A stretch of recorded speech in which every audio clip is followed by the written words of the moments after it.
చూస్ Country Delight, live better. ఇప్పుడే Country Delight యాప్ని download చేసుకోండి. Welcome to Suman TV.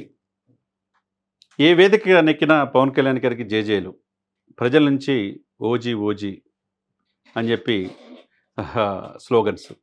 మరి ఇంత క్రేజీ ఏ నటుడికి కూడా మనం చూడాల. ఒకవైపు సినిమాల్లో రాజకీయాల్లో రెండు బ్యాలెన్స్ చేసుకుంటా సక్సెస్ఫుల్ పొలిటీషియన్గా మనం పవన్ కళ్యాణ్ గారు చూస్తున్నాం. ఈరోజు జరిగిన కిషన్ రెడ్డి గారు కేంద్ర మంత్రి గారి ఆధ్వర్యంలో పవన్ కళ్యాణ్ గారి ముఖ్య అతిథిగా ఒక ప్రోగ్రాం జరిగింది. అది రాజ్య భాషా విభాగ స్వర్ణోత్సవ వేడుక.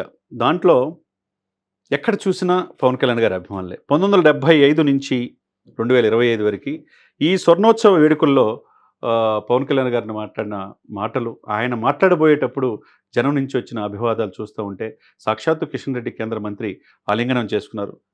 ఎందుకంటే పవన్ కళ్యాణ్ గారు హిందూ సనాతన ధర్మం కోసం ఎంత పరితపిస్తున్నారో మనం ప్రపంచం అంతా చూస్తున్నది.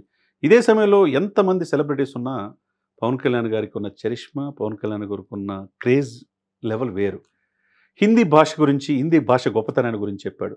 అది మొన్న కూడా తమిళనాడు వెళ్ళినప్పుడు వన్ నేషన్ వన్ ఎలక్షన్ అనే పాయింట్ ఆఫ్ వ్యూలో స్టాలిన్ గారు కూడా చాలా చక్కగా ఒక సందేశం ఇచ్చారు. ఖర్చు తగ్గించుకుందాం, మనకు ఒక దారిలో వెళ్దామని చెప్పే సంకేతం మనం అందించారు.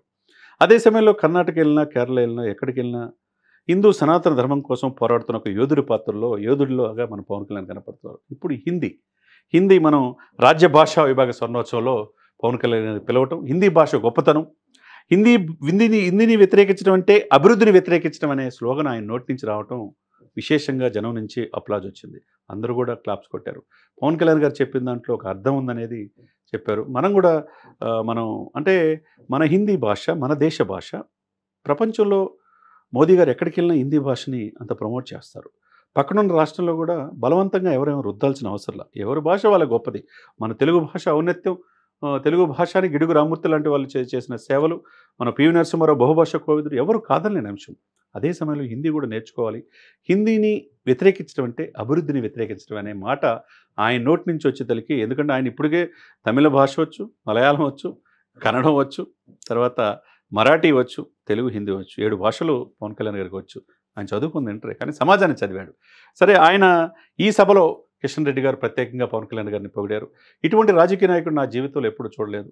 దేశం కోసం, దేశ హితం కోసం, దేశ అభ్యున్నతి కోసం మోదీ గారి యొక్క ఆశీర్వాదం మోదీ గారు ఈ దేశానికి ప్రధానమంత్రి అవడం కోసం ఎంతో కృషి చేశారని పవన్ కళ్యాణ్ గారిని కిషన్ రెడ్డి గారు ప్రశంసించారు. అదేవిధంగా హిందీ భాష ఔన్నత్యం, ఆ భాష యొక్క గొప్పతనాన్ని గురించి పవన్ కళ్యాణ్ గారు చెప్పిన ప్రతి మాట ప్రజల నుంచి మంచి అప్లాజ్ వచ్చిందని మనం చెప్పుకోవాలి.